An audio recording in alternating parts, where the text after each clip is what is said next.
10월 22일 장시간의 라이브 다이제스트입니다.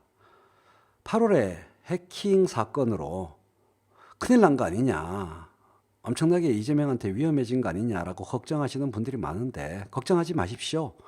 8월에 해킹해서 뭔가가 나왔었다면 사태 전개가 완전히 달라졌었겠죠.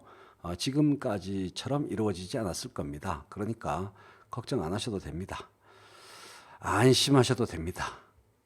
이재명이 바보입니까? 개인 이메일에 그런 위험할 수도 있는 오해를 살 수도 있는 그런 자료를 주고받고 쓰고 그러게요. 자, 싱가포르에서 뭔가 그 딸 이미소 양이 해외에 노트북 갖고 나갔을 것 같은데 싱가포르에 그 증거가 있는 노트북이 있다 이런 얘기도 나오고 싱가포르 국립대학교 교수 신분증이 나오고 참 웃기죠. 하여간 제가 걱정되는 건 그 이메일 해킹에서 뭔가 나왔을 거다 이런 걱정이 아니고 역사상 망명 없이 그 나라에 있으면서 기득권의 공적으로 일찍이 떠올라서 기득권의 공격을 쭉 받아내면서 승리한 어떤 개혁가 혁명가 별로 생각이 안 난다는 거죠. 대개는 망명에서 귀국하거나 또는 숨어 있다가 안 보이다가 갑자기 어떤 격변기에 전광석화처럼 나타나서 기득권을 한 방에 해결해 버리는 식으로 등장하는데 이런 케이스, 기득권의 공격을 쭉 받아내면서 버티다가 승리하는 케이스 제 기억 속에 별로 없거든요. 너무 전선의 맨 앞에 노출되어 있고 그 노출이 너무 장기화되고 있는 게 아닌가 그런 걱정을 하게 됩니다. 전선의 맨 앞에 있는 사람이 쓰러지고 바로 그 뒤에 있는 사람이 그 깃발을 그 사명을 잇는 식으로 역사가 전개되는 건 많이 봤는데 그렇게 되기를 우리가 원하지는 않죠. 어쨌든 지금까지의 사건들은 사실 아무것도 아니고요. 앞으로가 걱정됩니다. 계속 공격받을 거예요. 운명이죠. 문제는 왜 이런 공격을 받냐? 문제는 실한, 건전한, 강력한 경쟁자가 나와서 이재명을 대세 분위기상, 대세상 압도해주면, 이겨주면 좋겠어요. 그러면 이재명 본인 자신은 뭐 대선 생각도 없고 도지사 2번 한다고 그러고 있긴 하지만 우리가 보기에 그렇다는 거죠.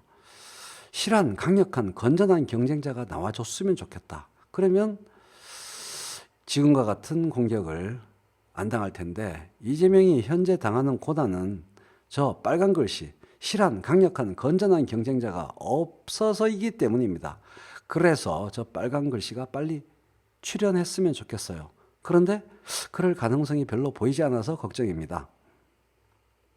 전공법, 실한 강력한 건전한 경쟁자가 나오면 전공법으로 대세상 이재명을 이긴다 이런 분위기라면 전공법과 규칙 하에서의 건전한 경쟁이 가능해지기 때문에 지금과 같은 비열한 공격은 갑자기 순식간에 사라질 거라고 생각합니다. 저는 지금 거명되는 사람들이 사실상 너무 약해요.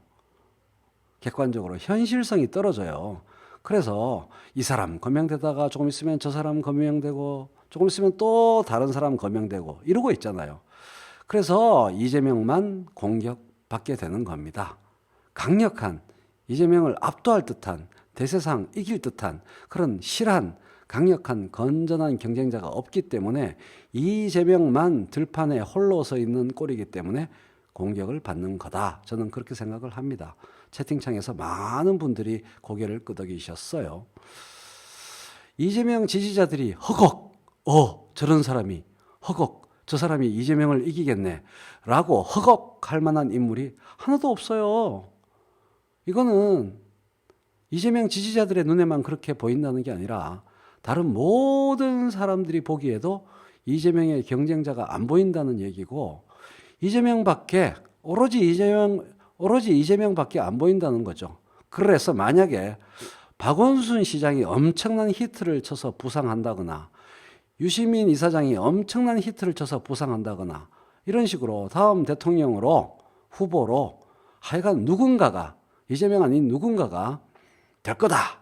이런 분위기가 팽배하면 이재명에 대한 지금까지와 같은 공격은 정말 거짓말처럼 순식간에 사라질 거라고 확신합니다. 대세론의 주인공으로 이재명 아닌 누군가가 대두되면 이재명에 대한 비열한 공격은 순식간에 사라진다. 다시 한번 말씀드립니다. 이러한 대두가 발생하지 않아서 벌어지고 있는 일이 지금 우리가 목격하는 일입니다. 이 공격이 왜 벌어지고 있나? 아주 간단해요. 지금 채팅창에서 이재명의 가장 강력한 경쟁자가 누구냐라고 여러분께 물으면 여러분들 대답이 각양각색입니다. 그러니까 강력한 경쟁자 한 명, 그 한 명이 없다는 뜻이죠.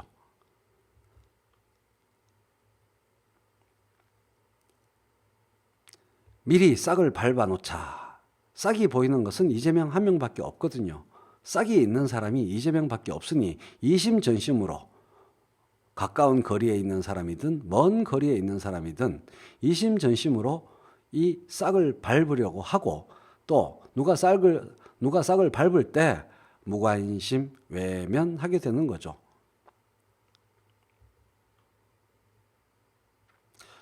이재명 안 밀어주고 이재명 안 보호해준다라고 섭섭해 하시는 분들이 굉장히 많고 붕괴해 하시는 분들이 되게 많은데 웃기는 생각이에요. 미쳤습니까? 이재명을 밀어주게. 국회의원은 무슨 자기가 대통령 절대 안 될 거라고 생각합니까? 여러분이 진짜 국회의원이 되었다고 생각해 보세요.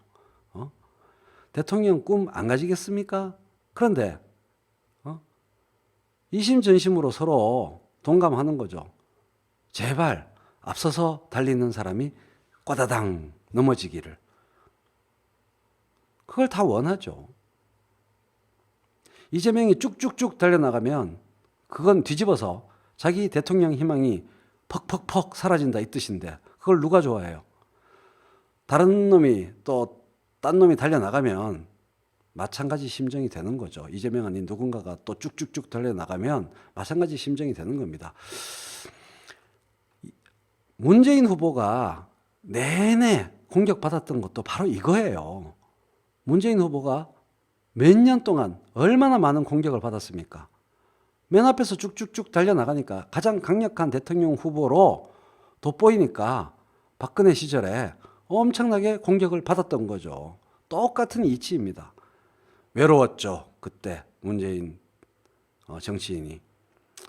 다른 정치인들한테 쓸데없는 순진한 기대를 걸어놓고서는 안 도와준다고, 이재명 안 도와준다고, 스벌놈, 개생키 이렇게 욕하는 바보들이 넘쳐나고 있습니다. 그런 바보짓 하지 마시고 권리당원 입당하세요.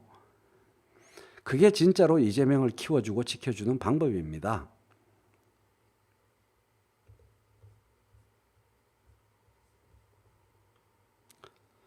자기가 유리할 게 조금도 없는 이재명 공개적 보호 행동에 왜 딴 정치인이 나섰냐고요. 약 먹지 않는 이상. 이재명을 애호하는 권리당원이 눈에 띄게 당내에서 많아져 봐요. 이 사람들이 다들 자기의 정치적 유리함을 위해서 이재명 편에 서지 말라고 해도 섭니다. 이재명 옆에 서면 떡고물이 생기는데 왜 안 섭니까? 지금은 이재명 옆에 서면 떡고물이 생기기는커녕 핏똥사게 생겼는데 미쳤다고 옆에 섭니까? 좀 현실적으로 생각을 해봐요. 여러분이 경쟁자 하마평과 우려를 쏟아내는 게 저놈이 이재명 이기면 어떡하지? 저놈 새끼 나쁜 새끼 뒤에서 무슨 음해를 했을 거야. 또 저놈이 이재명 음해를 했을 거야. 저놈이 이재명을 이기면 어떡하지? 그런 쓸데없는 하마평과 우려를 쏟아내는 게 정말 순진하신 겁니다. 세상을 자기 위주로 생각하는 거죠. 상대방 누군가가 숲속에서 튀어나와서 공격할지 아무런 정보도 없는 상태에서 괜히 자기 혼자 상상해서 자기들끼리 상상해서 걱정하고 우려하고 미리 그놈을 보이지도 않는 어둠 속에 있는 그놈을 매조지할 마인드로 기다리는 거 아무것도 이루지 못한 채 상황만 악화시킨 채 시간을 보내는 거죠. 정 이재명을 돕고 싶으면 이런 정치적이고 어리석고 순진한 행동 그만두시고 우리 자신의 역량을 강화하면 되는 겁니다. 권리당원 입당. 그런 쓸데없는 걱정, 쓸데없는 우려, 쓸데없는 상상 속의 적에 대한 헛발질, 헛화살질 할 거면 그 시간에 권리당원 한 명이라도 더 입당시키고 같이 입당하세요. 우리 자신의 역량을 강화하는 게 중요한 거죠. 자, 한 분이 아이스 아메리카노 님이 말씀하셨는데 그때 돼서 제일 센 놈이 나올 건데 그냥 누가 나와도 이기게 미리 힘을 실어주자는 말씀이시죠. 예, 그 말도 되고 그때 돼서 제일 센 놈이 나왔는데 그게 이재명보다 더 훌륭한 사람이면 그 사람 밀어줘야지. 그렇게 생각을 해야 되죠. 국민의 입장에서. 안 그렇습니까? 권리당원이 엄청난 다수가, 권리당원 중에 엄청난 다수가 이재명 하게 되는 겁니다. 대의원은 왜 필요하냐? 권리당원이 상대가 안 될 정도로 많으면 대의원 필요 없어요. 근데 권리당원이 아슬아슬하게 많으면 대의원 가중치가 세기 때문에 대의원이 필요하죠. 자, 사람들이 다 이재명을 흔들고 있거나 정치인들이 다 이재명을 흔들거나 혹은 이재명이 흔들리는 걸 외면한다. 맞아요. 그런 거 맞습니다. 왜 그러냐? 최고로 눈에 띄는 경쟁자니까 흔들고 싶고 또 흔들릴 때 눈 감고 싶은 거죠. 그래야 자기한테 유리하니까. 다 이재명 경쟁자예요. 서로 그렇게 경쟁하는 겁니다. 정치인들은. 너무 눈에 띄잖아요. 안희정만 있었어도 아마 공격이 반 정도에 그쳤을 겁니다. 공격이 분산되니까. 쇼트트랙의 김동성이 마지막 트랙에서 마지막 스퍼트 장면에서 2등으로 가다가 날 들이밀어서 우승한 그 동계올림픽 경기 기억하십니까? 이재명보다 더 강력하게 언급되는 누군가가 있고 그 사람이 1등으로 쭉 가고 있고 그러다가 이재명은 한 3, 4등으로 트랙 돌다가 마지막 구간에서 스퍼트 할 때 마지막에 결승선 앞에서 날 들이밀기로 우승하면 참 좋을 텐데 그럴 수 있는 상황이 아닙니다. 그 상황과는 굉장히 관계가 먼 상황입니다. 그래서 다른 방법을 택해야 되죠. 이왕 이렇게 된 거 우리가 취할 수 있는 전략은 하나밖에 없어요. 김동성이 다음 동계올림픽에서 취했던 전략 그걸 우리도 할 수밖에 없어요. 아예 서너 바퀴를 추월해서 앞서 나가버렸잖아요. 그러면 2등 싸움을 합니다. 남은 사람들이. 그게 서너 바퀴 앞서 나가는 게 그게 정치적으로는 뭐냐? 우리가 할 일이 뭐냐? 권리당원 바글바글하게 만들면 서너 바퀴를 앞서버려서 추격을 포기해버리죠. 그럼 나머지 정치인들은 뭐 하는데? 다 자포자기해서 2등이나 해서 국물이나 먹자, 떡고물이나 먹자. 이재명 옆에 붙어서 이렇게 바뀌는 거죠. 2등 경쟁하게 만들어 보자고요. 그러려면 권리당원 입당해서 바글바글하게 만들어야죠. 이거는 한 명도 없이 짓불도 없이 힘도 없고 세력도 없고 그러면서 약하면서 목소리만 제일 커. 그러면 찍히는 거지. 그러면 두들겨 맞는 거지. 개파를 지향하지 않는데도 사실상 민주당 내 최대 개파의 대빵으로 타인들에 의해서 거론되면 게임 끝나는 거죠. 왜 그런지 아세요? 민주당은 민주주의 정당이라서 그래요. 여기서 오늘 이야기의 제일 하이라이트입니다. 제일 중요한 포인트입니다. 체크하세요. 민주주의 정당이라서 그래요. 독재 정당이면 바글바글해도 소용없어요. 민주주의적 대중정당이라서 이 작전이 현실성이 있어요. 시끄럽고 중구난방인 것 같고 우왕좌왕하고 복잡한 것 같아도 민주주의의 모습이 원래 그런 겁니다. 잘못된 마인드로 민주당을 생각하는 바보 같은 사람들이 너무 많아요. 한 사람의 의지, 총재의 복심, 최고 개파 수장의 당을 지배한 사람의 어떤 당을 지배한 세력, 어떤 당을 지배한 사람의 복심이 당을 좌지우지하는 그런 독재 정당, 민주당이 1인 독재 정당이라는 생각으로 민주당을 보면 민주당은 문재인 죽이는 당이라고 말할 수도 있어요. 보는 사람 시각에 따라서. 이런 사람들이 실제로 존재하죠. 민주당은 김경수 죽이는 당이라는 프레임이 가능해요. 1인 독재 정당이라고 생각하면. 민주당은 친문을 죽이는 정당이고 민주당은 온통 찐 묻은 정당이다. 이런 정반대편의 생각도 가능해요. 이쪽 극단의 생각과 저쪽 극단의 생각, 어처구니 없는 양극단의 생각이 튀어나오는 이유는 1인 독재 정당이라고 민주당을 생각하는 거죠. 그런 바보 같은 시대에 뒤떨어진 생각을 갖고 있기 때문에 그런 말도 안 되는 주장을 하는 겁니다.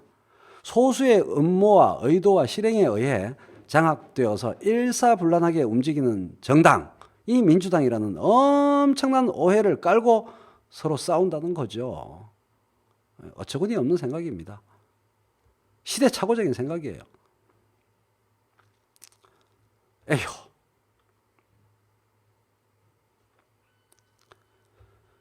이재명을 위한 청원 숫자 계산해 보세요. 몇 명 돼요, 그거? 형편없지. 그 숫자 갖고 뭘 합니까? 당 바깥에 있는 이재명 온라인 지지자가 그렇게 적은 거잖아요. 지지자가 적으니까 가성비를 높여야죠. 가성비를 높이려면 나와바리를 잘 선택해야죠. 민주당에 들어가서 똑같은 활동을 하고 똑같은 족수가 똑같은 활동을 하면 이왕 있는 지지자들의 활동 가성비가 최대로 올라가는 거죠. 그래야만 되는 거죠. 똑같은 3만 명, 똑같은 5만 명이 민주당 바깥에서는 아무것도 아닌 숫자인데 민주당 안에 들어가서 움직이면 활동의 가성비, 증폭이 어마어마하게 이루어지는 거 아닙니까? 뭔가를 이뤄낼 수 있잖아요.